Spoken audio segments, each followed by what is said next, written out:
Bom dia, bom dia, bom dia. Hoje é quinta-feira, dia 5/10. Hoje é dia de atendimento presencial. Estaremos lá na rua José Paterno 173, na Vila João Jorge, aqui em Campinas. Para quem for, lembre-se que não aperte campainha, não pare na garagem, na frente da garagem de nenhum vizinho. E o lugar ali é na garagem da empresa do meu amigo. Então, por favor, né? Sem prejudicar-lo. Ali é tudo provisório, mas vamos que vamos, certo? Pelo menos dá para atender muito bem. Tem uma salinha maravilhosa, as cadeirinhas ficam tudo ali e a gente vai atendendo as pessoas. Meus queridos, a questão é a seguinte. Não sei se vai chover. Independente se estiver chovendo ou não, eu irei. A única coisa que eu peço encarecidamente é com as pessoas idosas. E outra, não adianta um idoso carregar o outro idoso, porque também, né, nós temos papais e mamães de 80, 90 anos e os filhos de 70. Aí, moça, aí piora a situação ainda, né? Eu só tenho medo porque ali é uma rampa. É claro que são aquelas pedras bem ásperas, bem grandes, mas eu tenho um pouco de receio de acontecer algum problema, se pode assim dizer, de acontecer alguma coisa nesse sentido, tá bom? Então vamos evitar só de alguns probleminhas, evitar, né? Só evitar. Evitar problemas. E aí a gente fica tranquilo, leve e solto. Eita, nós. Meus queridos, então, dito hoje é a partir das 19 horas, né, o atendimento. Eu chego antes, chego umas 6 horas, porque eu preciso montar todas as coisinhas, fazer minha limpeza, arrumar todas as coisas. Então, se por acaso estiver chovendo e vocês precisarem entrar, eu até vou deixar, mas eu vou tocar os 6 mais para baixo, lá, porque eu preciso da área limpa para poder limpar, tá bom?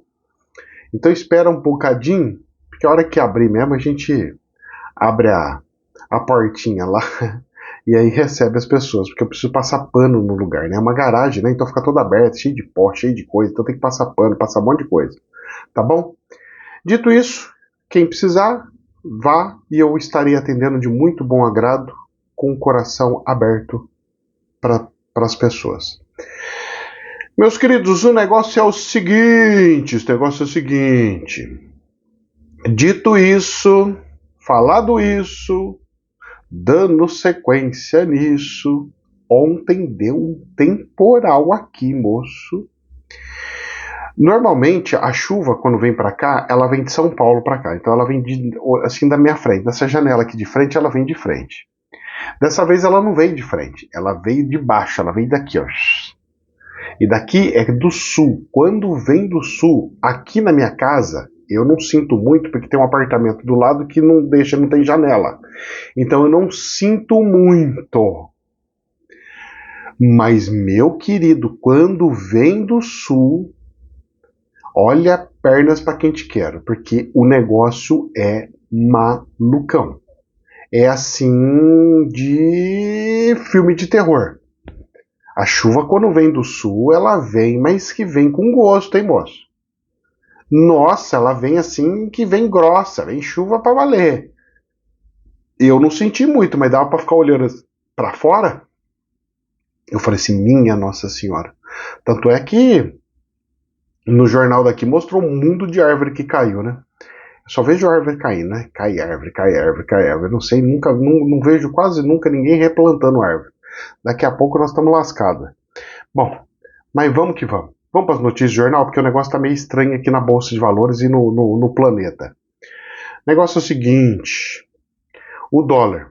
O dólar, meus queridos, está em 4,95 compra e 5,25 venda. Isso aonde? O Câmbio Chaco. O Câmbio Chaco é uma rede de câmbios lá do Paraguai, que eu costumo utilizar porque eles usam todas as moedas e os sites deles são muito bons. E eles sempre antevêm coisas que estão para acontecer. Quando eles sempre dão diferença de compra para venda em torno de 20 centavos. 15 quando está muito estável, 20 centavos o padrão, agora foi para 30. 4,95 para 5,25, nós estamos falando de 30 centavos. 30 centavos de margem de compra para baixa significa que eles estão trabalhando com alto índice de risco, ou seja, alta volatilidade do dólar. O dólar pode subir um monte como cair um monte. Esse é o perigo disso. E para finanças, tudo instável gera desespero em investidores.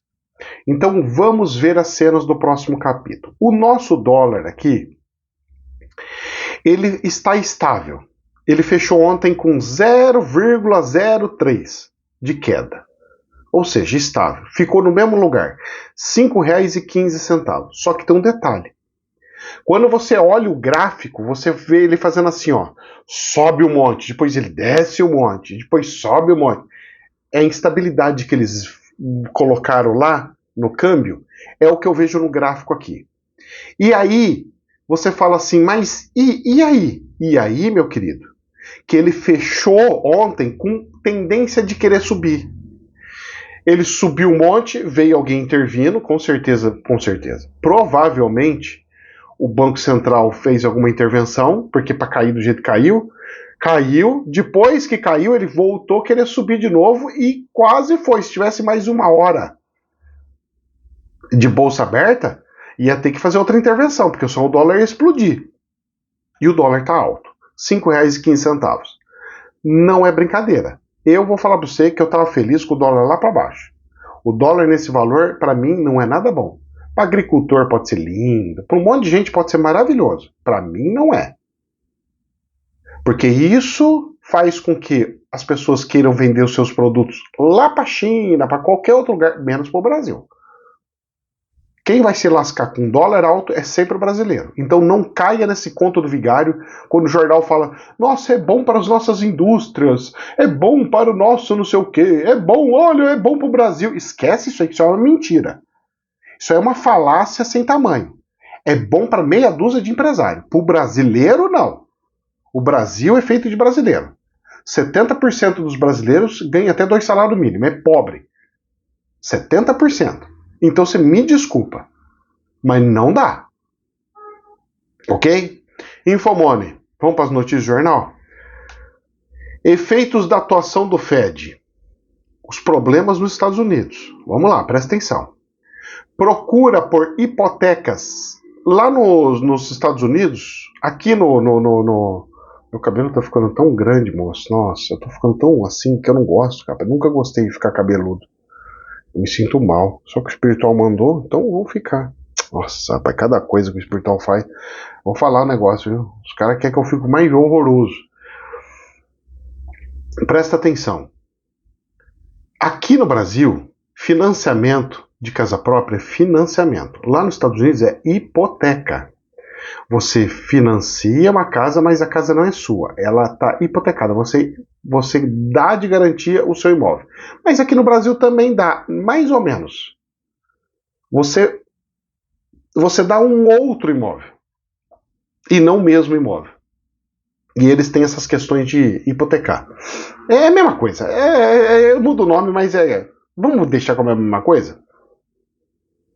Procura por hipotecas nos Estados Unidos cai para nível mais baixo em 27 anos. Ou seja, os americanos não estão financiando casas. E os americanos trocam de casa como se troca de carro, viu? Isso é um detalhe, que aqui no Brasil não é. Aqui no Brasil, a pessoa compra uma casa e fica com a casa pro resto da vida. Lá nos Estados Unidos, a pessoa troca de casa como se estivesse trocando de carro. Então passa 3, 4 anos, 5 anos numa casa, vende, vamos comprar uma outra. 4, 5 anos, vende, vamos comprar outra. Lá é assim. Então lá sempre está tendo as melhoras trocando de casa. Aqui no Brasil, as melhoras é a pessoa pega a casa que está e fica tentando melhorar, ou então deixa do jeito que está. São as diferenças de cultura, né? E isso significa o quê? Se as pessoas não estão trocando de casa, significa que está tendo um aperto monetário. A área de construção civil lá vai começar a afundar. E se começar a afundar, como é que vai ficar? Pois é. E aí? China quebrando construção civil. Estados Unidos quebrando construção civil. Qual que é a saída, professor? Para a guerra na Ucrânia e vamos pegar as nossas construtoras e vamos reconstruir a Ucrânia. Para a guerra na Ucrânia. Vamos parar a guerra na Ucrânia, ninguém mais manda armamento, vamos parar porque já deu, já esgotamos tudo aquele lixo que a gente tinha. Agora a gente já tem desculpa para comprar armamento novo. Já reindustrializamos as indústrias bélicas, já estão todas ricas de novo, felizes. Agora a gente para e vamos para a reconstrução de um país. E nisso, Vale do Rio Doce, algumas outras indústrias são base da construção, sobe. Então existe uma esperança, uma expectativa, essa é a palavra certa, para que volte a ter consumo e a Ucrânia volte a reconstruir? Sim. E posso falar uma coisa para você? Se der certo o movimento lá na Ucrânia, de que a reconstrução do país gere muita riqueza, gere muitas construções maravilhosas, igual aconteceu em Singapura, eu vou falar uma coisa para você. Vai virar moda destruir países para reconstruir depois. Vamos destruir por causa de que está com problema. Ah, é o país X contra o país Y. Agora vamos reconstruir. O ser humano, moço, para essas coisas, eles gostam, mas isso aqui me preocupa, hein? Negócio de construção aqui. 27 anos. Ó, o nível mais baixo em 27 anos. O Biden consegue ser o pior dos piores da pior dos piores. O Biden, que eu brinco com meus amigos, o Biden se transformando numa privada. Ih, rapaz, olha, daqui a pouco vem a descarga, hein? Infomone, entenderam a parábola? Uma parábola, uma metáfora, na verdade, não é parábola não, metáfora. Infomone, de olho nas eleições argentinas. Otimista com a Argentina? Olha só que interessante. Ex-sócio, agora já não é mais amiguinho, sabe de quem? De Jorge Soros. Ostenta império imobiliário no país. As coisas pioraram tanto na Argentina, diz Eduardo, que a população provavelmente votará em um governo pró-mercado. Ou seja, o Milei, o Harry Potter. E o cara tá feliz com a entrada do Harry Potter? Tá. Por quê? Porque ele quer dolarizar. Mas dolarizar não é ruim para ele, que é empresário, não. Porque aí as receitas deles vão ficar em dólar. Os aluguéis deles vão ficar em dólar. E ele vai ter estabilização como se estivesse investindo nos Estados Unidos, mas na Argentina. Num país que estava afundado, quando crescer, vai crescer em dólar. Ou seja, a margem de lucro e a lucratividade vai para o espaço sideral. Ou seja, quando o Milei ganhar, por isso que eu falo, as pessoas falam, não, mas quando o Milei ganhar, vai ser horroroso, os 3 a 6 primeiros meses vai ser assim um desastre total. Mas depois dos 3, 6 primeiros meses, o país vai começar a crescer de um jeito que o Brasil vai ficar com vergonha. E eu vou falar pra você, hein, o Brasil já tá com medo. Já estão querendo emprestar dinheiro para lá, parece que o negócio é feio aí. Estão falando daqui, falando de lá. Agora, parece que a Tebet teve que falar lá, né? Não, é que eu não sabia que estava emprestando dinheiro, eu não estava sabendo. É só empréstimo rápido, só por 10 dias. É só para as eleições? Ah, moço do céu. Sério? Só para as eleições? Sério?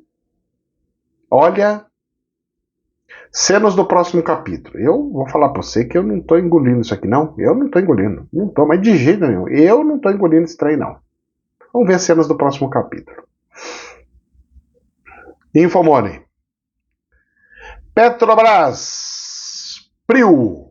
E mais, petróleo desaba 5,6% e derruba ações do setor na bolsa, graças a Deus. O petróleo da commodity cai em meio a temores renovados de queda da demanda, após dados de estoques de petróleo nos Estados Unidos. Bom, isso aqui é desculpa deles. Deixa eu dar uma bisoiada aqui na questão de commodities. Como que nós estamos com relação a commodities? Ai, ai, ai, ai, ai. Vamos lá. Abrindo aqui, petróleo Brent, o último, hoje, $84,5. Mas a máxima de hoje, 91,21. Opa! Ele está oscilando muito, mas está com uma queda. Uau! Mas 84 já é um valor bom? É um valor bom. Perto dos 90 e pouco que estava, mas posso falar para você, ainda está altíssimo. E semana que vem tem a volta de PIS e COFINS no diesel. E aí? Os caminhoneiros, tudo feliz? Êêê!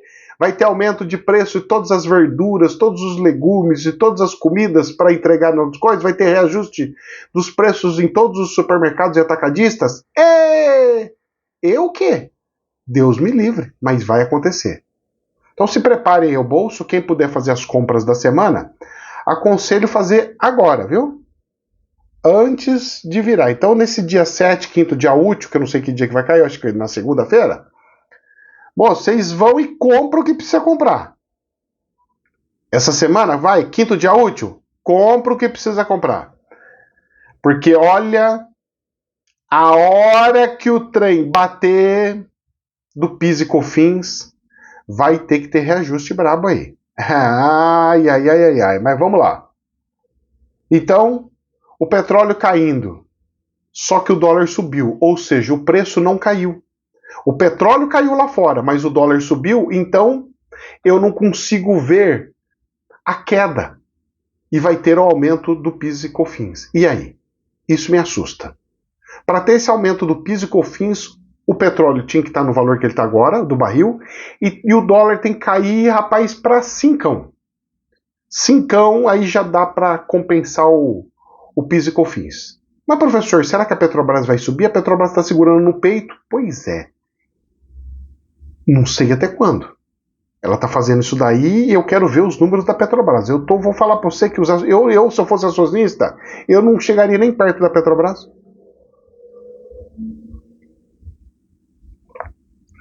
Será, professor? Ela está acumulando um prejuízo sem tamanho, moço. Deus me livre. Eu não brincaria com isso aí, não.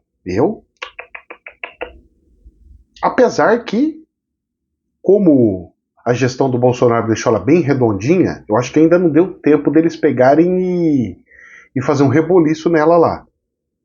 Nem estão conseguindo muito. Porque a diretoria viu que funcionar direitinho é melhor do que estragar tudo. Vamos ver as cenas do próximo capítulo. Infomoney. Agenda econômica. Uma notícia boa para os investidores. É capaz da bolsa até subir de tanta alegria, né? Com uma votação dessa aqui. Câmara adia a votação de projeto de lei da offshores e fundos exclusivos. Decisão ocorre em meio a cobranças por ajustes no texto e pedidos por mais tempo para analisar a matéria. Votação pode ficar para o fim do mês. Investidor é bem capaz de querer voltar com alegria para mostrar para a Câmara dos Deputados que são eles que estão afetando a Bolsa de Valores. Então, olha, eu vou falar para você. Eu andei vendo a Bolsa dos Estados Unidos, já está feliz. Deixa eu ver como é que tá a Bolsa da... Olha, eu não falei da Bolsa do Brasil, né? Ai, Ricardo. Deixa eu até ver aqui, nem abri o site da Bolsa daqui. Eu não falei da Bolsa do Brasil. Olha só. Eu nem falei da Alemanha e tudo mais. Ó, a Bolsa da Alemanha no 0 a 0. 15.094. Nossa Senhora, tá só se afundando. A Bolsa do Brasil ontem subiu 0,2, praticamente no 0 a 0, mas está 113.607. Só que tem um detalhe, a bolsa da Alemanha está ruim, mas a dos Estados Unidos ficou felizinha. Então eles estão felizinhos? Será que o reflexo dos Estados Unidos vai vir aqui para o Brasil? Como é que vai ser isso daí? A Alemanha ainda está ruim. Só que se tiver reconstrução lá na... Reconstrução, vou falar uma coisa para vocês. Reconstrução da Ucrânia. Quem vai se dar bem? Alemanha, Inglaterra, China, Rússia, Estados Unidos. Tudo país que está querendo dinheirinho. E o Brasil? O Brasil também entra um pouquinho, mas não tanto quanto eles. Então essa votação pode ajudar muito a Bolsa? Olha, a da Alemanha está falando que está no 0 a 0, mas eu vou falar que o do Brasil é capaz de seguir um pouquinho dos Estados Unidos? Eu vou chutar hoje que ela é capaz de dar uma alegria, ficar felizona? Eu acho que vai ficar felizona. Vamos lá? BR Investing. Um dos lugares que a gente tem mais de bons números, boas análises, viu, gente? É um site muito bom para análises. Não para textos, muito textos, né? Abre aspas. Igual à crise de 1987, fecha aspas. Analista alerta para, abre aspas, golpe devastador, fecha aspas, nas ações. Agora eu vou ler sem abrir e fechar aspas, porque senão fica ruim de entender.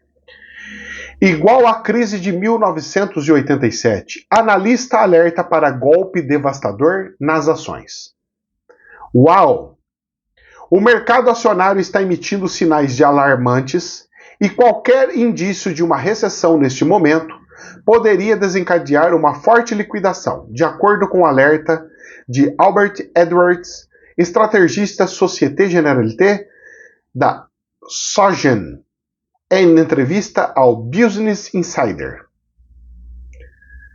Edwards chama atenção para a resiliência das ações americanas, apesar das altas de juros dos títulos do governo, que subiram à medida que os investidores passaram a antecipar uma política de taxas de juros mais elevadas por parte do Federal Reserve, ou seja, do Banco Central deles. Recentemente, os juros dos títulos do governo dos Estados Unidos, com vencimentos em 10 anos, atingiu um patamar que não era visto em 16 anos, chegando a cerca de 4,77% na terça-feira, dia 3. Ele está prevendo uma crise, eu já estou prevendo essa crise faz tempo, com a crise imobiliária que está tendo, no mínimo vai dar o boom, o estouro da bolha imobiliária. Só que junto com o estouro da bolha imobiliária vai vir com o estouro da bolha das dívidas dos países. Então nós temos duas crises, dívida dos países com crise imobiliária. Com uma terceira crise chegando, a da industrialização 6.0, que é onde as máquinas trabalham e os seres humanos não ficam mais. E aí, meu querido? E aí você tem que rezar muito, mas muito. Poder 360. Olha só o que me aparece a Tebet. Ai, Jesus do céu. A mesma que falou que não tinha emprestado nada, e depois agora tá falando que emprestou um tanto aí. Do dinheiro para a Argentina. Ah, porque é um banco de fora. Não dá para conversar, não. Vamos lá, eu não engulo essas coisas, não. A ministra do Planejamento e Orçamento, desculpa, mas o orçamento do ano que vem ainda nem passou na Câmara e já era para ter aprovado. Essa mulher está sendo a pior ministra que eu já vi na minha vida. Tem gente que gosta, mas fazer o quê? Eu tô falando para você que é assim de uma incompetência sem tamanho. Ela consegue ser pior do que... É difícil ser pior do que o Haddad. E ela consegue ser pior do que o Haddad, por incrível que pareça. O Haddad me surpreendeu em muitas coisas por aí. Inclusive ele tá quietinho, né, moço? Ele nem aparece, mas tá assim, ó. Olha, tá explodindo tanta coisa que ele falou assim, eu vou ficar quieto na minha. A ministra do Planejamento e Orçamento, Simone Tebet, disse nesta quarta-feira, ontem, que há dificuldades em cortar gastos. Ou seja, não vão conseguir cortar gastos. E que é mais fácil aumentar a arrecadação. Como? Impostos. É mais fácil aumentar imposto. Gente, é tão difícil cortar gasto. Eu não vou cortar gasto, não. Vou aumentar os impostos. Olha o que ela me fala, rapaz. Uma notícia dessa aqui é para explodir a Bolsa de Valores para baixo. Isso aqui é um desserviço. Isso aqui não presta, não. Ela afirmou que o orçamento é engessado. Ah! A declaração foi dada durante a audiência pública para debater a PPA, que é o Plano Plurianual de 2024 a 2027, que traz metas para o orçamento a médio prazo. Ao falar sobre o tema, Tebet mencionou a tramitação da Câmara do PL, Projeto de Lei das Offshores. Ou seja, eles estão contando o ovo dentro da galinha. E o Congresso falou assim, não, nós só vamos ver para o final do mês. O arcabouço, vocês estão vendo o que queriam fazer com o arcabouço? Fazer com que aumentasse o imposto em cima do povo. Porque eles querem dinheiro, eles querem imposto. Aí agora está ficando às claras. E os deputados, os coisas, eles foram na ondinha. Depois eles falaram assim, não. Aí o arcabouço saiu fora. Offshore, pera, isso aqui, vamos lá. Chegou, opa, deixa para o final do mês, vamos estudar um pouquinho mais. Porque não é bem assim pelo que estamos vendo. Vocês estão entendendo o que está acontecendo? O governo agora não está tendo como esconder. O Lula sumiu, porque tudo bem, é normal, porque ele fez cirurgia. Ninguém sabe o que está acontecendo. Eu não estou vendo mais notícia se o homem está bem, se não está bem. Porque eu vou falar para você, para presidente da República, era para estar tendo notícia todo dia. O Lula, saiu uma notícia no jornal do hospital falando como que o Lula tá. Outra notícia falando como é que ele tá. Outra notícia como é que ele tá. Tá todo mundo quietinho. A Glaze, que é também presidente do partido do presidente da República, que também era para sair anunciando toda hora no jornal, todo mundo quietinho. Tá muito mal contada essa situação da saúde dos dois aí. É duro de engolir isso aí, hein? Esse aqui é irmão desse, viu? Eu não vou... tem algum caroço nesse angu. Vamos ficar de olho, porque o negócio não é tão bonito do jeito que o povo imagina, não, hein? Bom, agora vamos ver a briga de cachorro grande. Estadão. CCJ, comissão, é uma comissão. CCJ do Senado aprova em 40 segundos PEC, projeto de emenda constitucional, ou seja, vai para a Constituição, vira lei, que limita prazos e decisões individuais do STF. Cara, parabéns. Olha, são poucas vezes que eu vejo o Congresso trabalhar, mas dessa vez o Congresso merece as minhas palmas. Parabéns mesmo. Tem que tirar o poder exorbitante das mãos desses juízes, cara, do pessoal dos ministros do Supremo. Como que uma pessoa sem voto pode ter tanto poder assim? E cortando as asinhas deles. Então, meu querido, agora vai ter prazo para as decisões, e as decisões não vão poder ser individual, do jeito que os caras estavam fazendo. Eu decido e... Não. Vai ter que reunir, vai ter que fazer votação e vai ter que fazer todas as coisas. E aí o Congresso vai fazer análise em cima das votações, em cima das coisas e pá. O recado foi muito bem dado. Tanto foi dado que teve ministro que já se... Quem? Estadão. Barroso diz que STF ajudou a preservar a democracia. Então já vieram com desculpinha para justificar por que andaram fazendo tudo isso daí. Barroso diz que STF ajudou a preservar a democracia. Desculpa. Quem ajudou a preservar a democracia foi a estrutura de votação do povo. Foi a eleição, foi voto. O STF somente tem que interpretar o que vem de demanda para julgamento, e não para alterar Constituição, não para criar leis.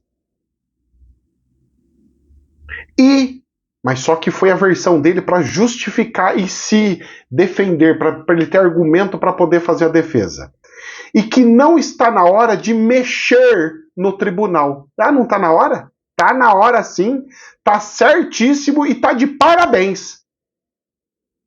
Tem que mexer no tribunal, tem que resolver as coisas, e eu falo mais. Para ser um juiz do Supremo, primeiro, tinha que ser um juiz que já trabalhou como juiz.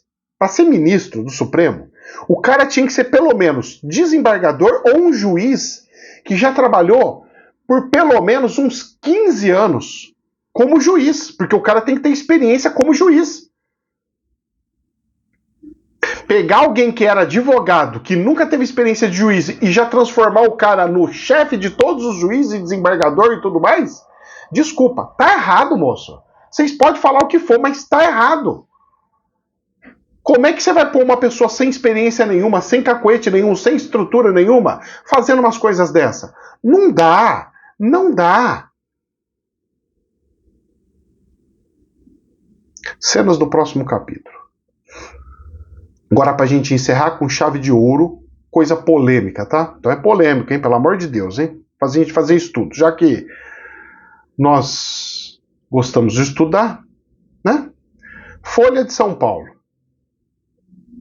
Pastor, normalmente os pastores são de igrejas evangélicas. Pastor chama Nossa Senhora Aparecida de Satanás fantasiado de azul. Contrariado com a instalação de uma estátua de Nossa Senhora Aparecida na entrada de Bastos, cidade do interior paulista, 550 quilômetros da capital, um pastor evangélico chamou um dos maiores símbolos do catolicismo nacional de Satanás fantasiado de azul. Primeira situação que nós temos que analisar.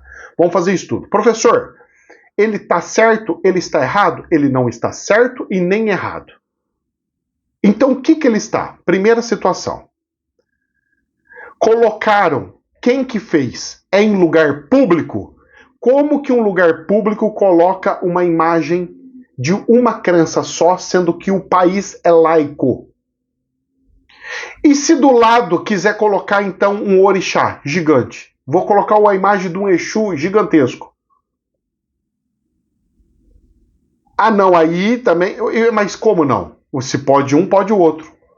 É laico. Então, se é laico, tudo é permitido, mas nem tudo pode. Tudo é permitido dentro da sua crença, dentro da sua igreja. Colocou isso dentro do terreno da igreja? Perfeito. Colocou isso dentro do terreno da prefeitura, do governo? Tá errado. Ok? Ponto. Segunda situação. O pastor pegar e falar, é o Satanás fantasiado de azul. O que ele está fazendo? Tá certo ou tá errado? Tá errado. Por quê? Porque ele está incitando ódio contra outra religião. Isso é crime. Se você pega e estuda e fala assim, olha, vamos estudar, gente? O que é o significado de Satanás? Pedra de tropeço. Então vamos falar que isso daí é para fazer com que as pessoas atropecem nas suas crenças e tal, lá. Então nós podemos dizer que o Satanás está fantasiado de azul. Ainda vai lá. Como aula. Agora, como incitação, julgando, que coisa que Jesus, que ele prega, fala para não julgar, para não ser julgados, não atire a primeira pedra que não tiver pecado. Então, o que ele faz, que é uma falta de amor, que Jesus ensina amor, tá errado. Isso aqui é crime, inclusive. Então, para mim, é um mundo de erros. É erros atrás de erros. Errado atrás de errado. E nessa brincadeira, é um contra o outro, um irmão contra o outro. E o ódio vai surgindo, vai brotando e vai para todo lugar. O jornal vai minando mais, vai jogando mais ódios para todas as cidades, de uma cidadezinha pitiquinha, aonde foi, chama a cidade de Bastos, para o país inteirinho, para incitar ódio entre os irmãos. Então eu, da minha crença, vou ficar com ódio da outra, que vou ficar com ódio do outro, que vou ficar com ódio do outro, e aí a sociedade não está percebendo isso. O pior dos piores não é nem o que ele falou, nem o que tem, o que deixa de fazer. O pior dos piores é a mídia estimular a quebra do amor. Isso para mim é um hiper, super grave. Que Deus nos abençoe. Jamais a verdade absoluta. Somente um prisma. Namastê.